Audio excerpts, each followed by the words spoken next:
Alors, le but de cette capsule, c'est de vous présenter brièvement, un peu conceptuellement, ce qu'on cherche à faire quand on fait de l'analyse en composantes principales.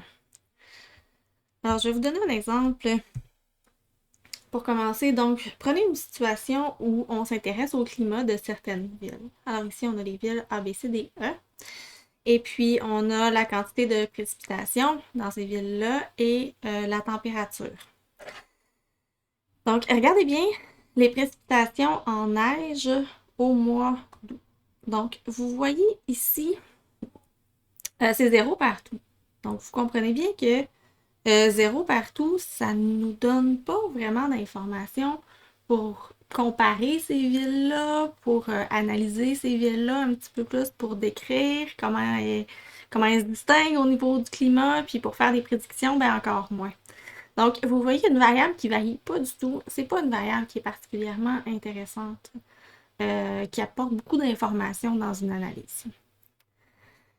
Si on regarde ici la pluie, par contre, ben là, on a une certaine variabilité. Pas tant que ça. Visiblement, les villes qui sont là ont tout un climat assez similaire, mais en termes de précipitation.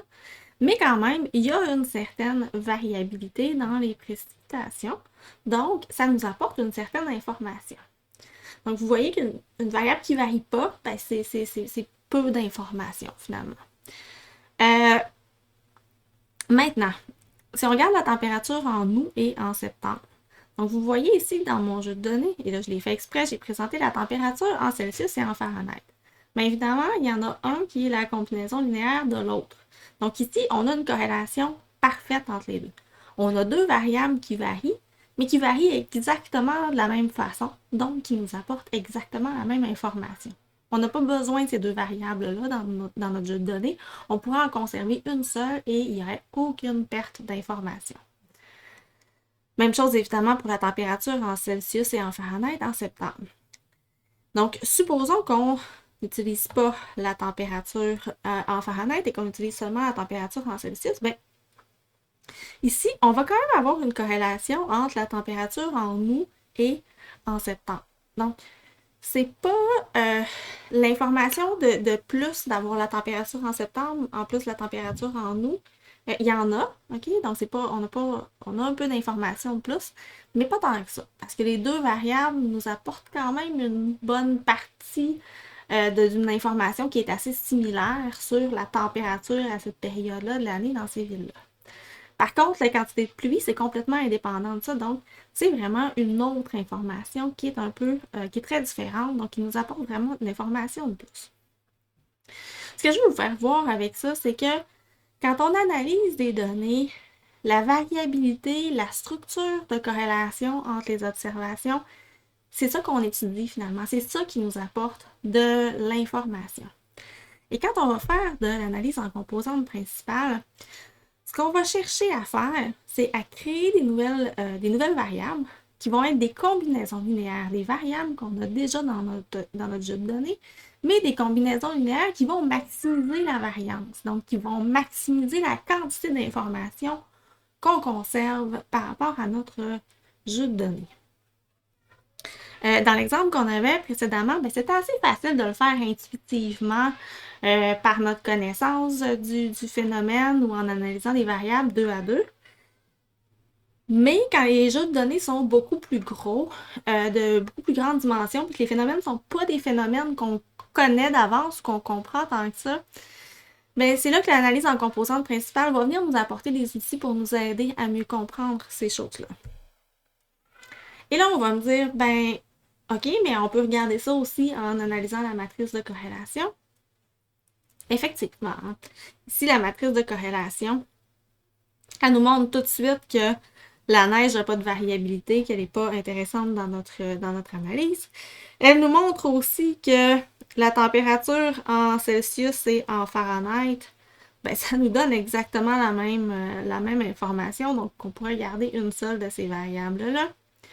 Elle nous montre que la température en août et en septembre, c'est fortement corrélé, mais pas parfaitement. Donc, on va avoir un petit peu plus d'informations en regardant les deux variables, mais pas tant que ça. Si on avait trop de variables, on pourrait choisir d'en enlever une.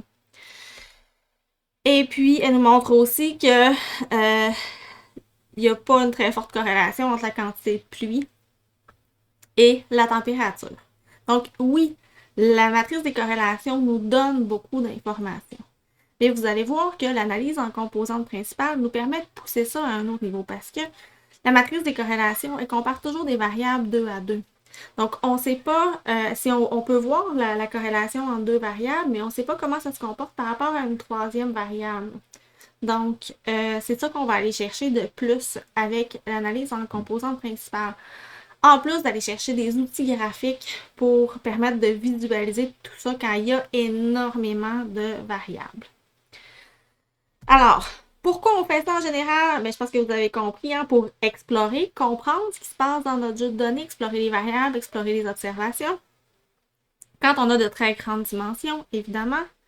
Et puis, on va aussi l'utiliser pour faciliter la construction de modèles prédictifs. Donc, on va souvent utiliser l'analyse en composantes principales ou toutes les stratégies de réduction de la dimensionnalité pour se créer des nouvelles variables qui retiennent la majorité de l'information et qui ont la particularité, dans le cas de l'ACP, d'être complètement indépendantes. Donc, on va créer ces nouvelles variables-là et on va pouvoir les utiliser dans un modèle prédictif ou dans un modèle de regroupement.